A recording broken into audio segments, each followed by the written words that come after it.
All right, questions from me? Did you think you were gonna have to pay, or have a chance to pay off your bet?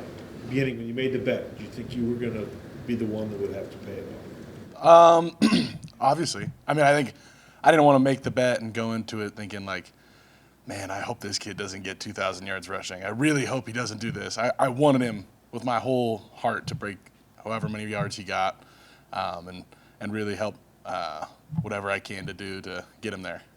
1 second. Zoom out a little bit, Alex. Zoom out.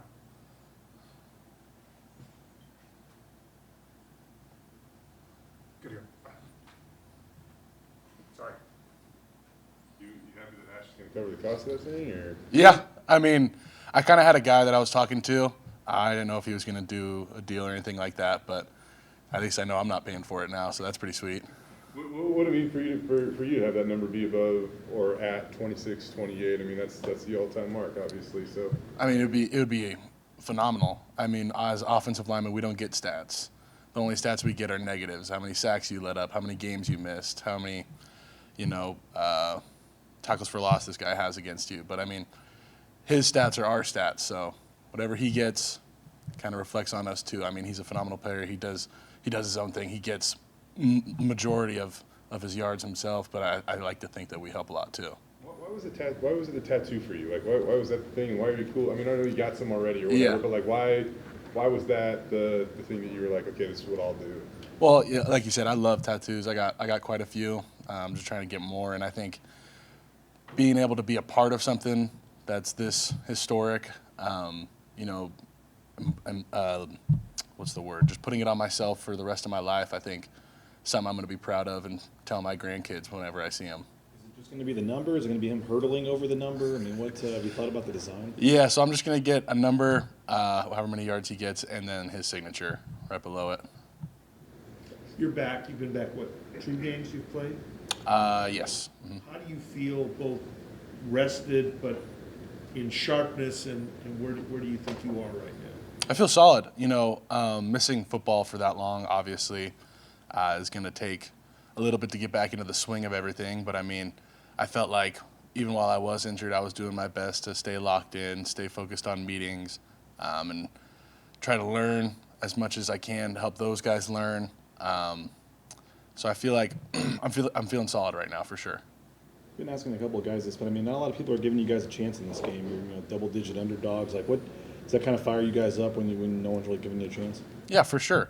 I mean, this place was built off underdogs. I'm sure everybody who's gone before me has said something similar, but I think everybody in this room has the same mentality of this is the next game. It's nothing different. We got to win it.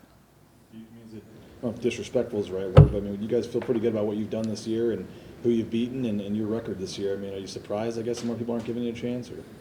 I mean, doesn't really kind of cross my mind. I think those guys can have their opinions because opinions are just based off emotions. But I mean, the facts are the facts. And when we played bigger games this year, we were just right there with them. I mean, Oregon, it's our kind of number one game right now that we go back to because the number one team, undefeated, nobody's beat them. And we were the closest ones to doing so. So, is that Spencer kind of said like, "Hey, bring it on, count us out, please"? Like that's what we want. I mean, do you guys kind of embrace that role? Yeah, for sure. I mean, like I said, people are going to have their opinions, and whether it be that they're going to think they're going to dominate us, they're going to see what we got on the 31st. So. One more, Ash. When did the whole bet come in? Like, and we knew like the dreadlock thing since Mount Rose media days. Yeah. But how did the tattoo come into play? So we were talking about it like earlier in the summer. That was when we first came up with the bet, and then he was kind of talking to me about it, and I was sitting there thinking, like, as I was explaining it to people, and they were like, "That doesn't really seem fair. If he gets to 2,000 yards, he has to cut his dreadlocks." So then he came up to me and he was like, "We gotta redo this." I was like, "All right, let me think about it for a sec." So then I came back to him the next day and I just let him know, like, if you don't get 2,000, you got to cut him. But if you do, I'll get a tattoo of how many yards you get. Okay, so it's way better. Yeah. I thought in Vegas he told me that it was like he'd have to cut him. Yeah. It was. all right. It was really messed up. It was a terrible bet. So who set that straight then? It was you. You said He came up to me, but then I came up with the idea of what, like fixing it kind of thing. What stands out about Penn State's front? They're a phenomenal front. They're big, fast, explosive. They've got great playmakers all over the ball, all over the field on defense. Their D line brings a lot of different challenges, whether it be twists or one-on-one blocks. They're all have their strengths, and whether it be, they're going.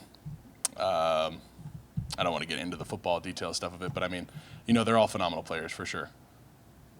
What can you tell us about Casey? Awesome kid. He's quiet, really reserved, really still rarely comes out of his shell every once in a while, but when he does, it's awesome. That kid has a crazy work ethic, one like I've never seen. He came in here, he's got 3 shoulder surgeries already, and before he even got here, he had his knee. Being able to come back from all that stuff and playing at the level he is just shows like how dedicated he is to bettering himself, bettering this program. During the summer, I was like seeing him watching film while I was watching film with him, and he would just pull out like food, and he's got like a whole like strict diet plan and everything like that. Like, he's a crazy kid for sure. I mean, I know you guys all got to deal with the pass rush, but I still feel like the more cliche thing is, the left tackle dealing with the pass rush. So, like, how much do you think? I know he's competitive. How much do you think he'll be up for this challenge? Oh, he's always up for it. I mean, he's gonna go out there, do his thing. I know Cage is gonna be quiet when he does it, but I mean, he's gonna make his plays when he needs to make his plays. Want to go Zoom? No? Boostro, what do you got? Mason, Dirk Cutter was caught talking earlier about kind of how he didn't quite like the rest. You kind of wanted to get into the game, but for you, obviously dealing with this injury, how much has this time off helped you? I think it's helped me more in my mental aspect. Not being able to physically better myself in football, not being able to physically get those reps, but more being able to watch and understand and see how the other guys in the room kind of see the game. Really broadened my understanding of the game, and seeing how I can explain it to them, how I see it, so I can maybe give them a little bit of a tidbit of knowledge. I think it's been super beneficial. How's the bicep feeling now? Feels great. Pretty close. We tested it the other day. It was really close to 100%. Cool. That's it for Zoom. Matthew Murray? What'd you do for with the downtime this last week? I just went back home. I got to go hang out with my family for a little bit, see my dog again. He went home after the Mountain West Championship game. What kind of dog you got? I got an English Bulldog. Why do you go home or whatever? How's that? Normally during season, he goes home just because I'm so busy. I can't really have anybody take care of him for me because he's my responsibility. But my parents love him to death, so they take care of him for me. I know it's kind of simple or whatever, but it just seems like in past times, different coaches might have set a different standard for big games, if you will, or okay, now it's time to do more or whatever. But it just seems like Spencer has fought that, and he's just stuck with the script of what's worked, and that's trusting you guys and autonomy and these things. Like, how much do you think that does work for you guys? I think it's great. He always tells us how much. I mean, every game is important because it's the next. I mean, and it's so true. It's so difficult to win in college football, and it's a testament to him. It's a testament to all the players seeing our record. I think it's huge. Having someone that's that supportive of us, knowing that we can get the job done is awesome. Do you feel the energy when you went back home in terms of that you get to go play in the college football playoff, and assuming that everybody knows that? So Yeah, for sure. I mean, I was kind of like sitting there, and then we went to go watch the new Lion King movie last night, and we were at the theaters, and I was wearing this hat, and someone came up to me and was like, "You play football for Boise State?" I was like, "Yeah, I do." And he was like, "You guys got Penn State on the clock?" I was like, "Yeah, we do." And I was like, "Oh, everybody kind of knows about this, huh?" Is there a different feel too? Like maybe a normal bowl game, you're excited, but it's also just a bowl game. The season's up. Like Maddox said he couldn't wait. He was enjoying his time home, but he couldn't wait to get back too. Like, is there a different feel when it's a playoff game? Yeah, for sure. It's more on the line, but I mean, win or lose, you're gonna have to go face next year or whatever. I mean, but still, you got to think about the next week, kind of thing. Is there a different feeling too, like just knowing that if you do win, you get another game, like just the tournament style of this, and it's not just one game? Yeah, for sure. You know, it kind of clicked for me too when I was watching the games before ours, and it was like, whoa, those guys are playing right now, and we're just kind of getting a little bit of a break. But they're going to be playing the same time we're going to be playing next week. So I think one more just when it comes, I know they asked a little about time off and recovery and stuff.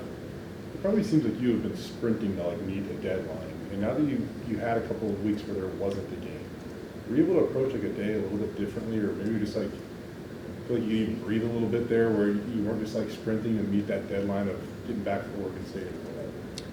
I mean, I never really thought of that, like, ever and throughout my whole rehab process, because they kind of really told me I was done.